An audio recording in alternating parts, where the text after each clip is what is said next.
Sa ikatulong pagkakataon, balik karsel ang sarong construction worker makalis na makuhaanin shabu sa pigkasambay bus operation kang otoridad. Sa Zone 6 Barangay Cararaya, Naga City, alauna Justin hapon ka nakalis na Sabado. Pigbistoan na aresto na si Raul Cid E. Barcena, 44 anyos may agom residente ka nasabing barangay, asin pigkukonsiderar bilang high-value drug personality. Na-recover sa operasyon ng sarong pakete ni shabu na nagkakantidad 3,000 pesos na pigpabakal kan sospek sa confidential informant. Sarong pedasong genuine 500 peso bill, asin 2,500 pesos na budel money. Sa body search, nakuaman sa posisyon kan sospek ang sarong wallet na may 13 pedaso ng heat seal transparent plastic sachet ni shabu na may gabat na 30 gramo asin nagkakantidad 204,000 pesos.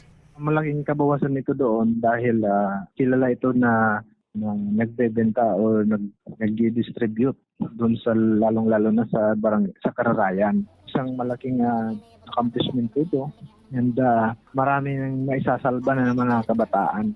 Naaresto ang sospek ang pinagsarumper sa Police Station 6, City Mobile Force Company Intel, Philippine Drug Enforcement Agency Naga, Criminal Investigation Unit, asin City Police Drug Enforcement Unit. Mientras tanto, kamparehong aldaw, apat pang persona na dakop makalisa sa kyadaong ka-otoridad ang sarong drug den sa Zone 4, Barangay Triangulo, Naga City, alas 6:35 ng Banggi.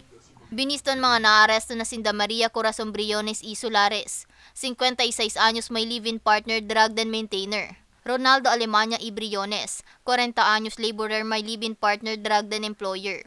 Delphine Alemania Espiritu, 60 anyos, urang trabaho drug den visitor. Asin sila Briones y Solares, 52 anyos warang trabaho single, drug den maintainer na enterong residente ka na sambit na barangay. Nakumpiskar sa operasyon na apat na pidasong heat seal transparent sa shilaw ang pigtutubudang shabu na may gabat na 11 gramo asin nagkakantidad ng 23,500 pesos. Sarong genuine 500 peso bill kaiba ang 19,500 pesos na budel money asin iba pang drug paraphernalia. Enterong naaatubang sa kasong pagbalgar sa Akta Republika 9165 o Comprehensive Dangerous Drug Act of 2002 ang mga sospechado.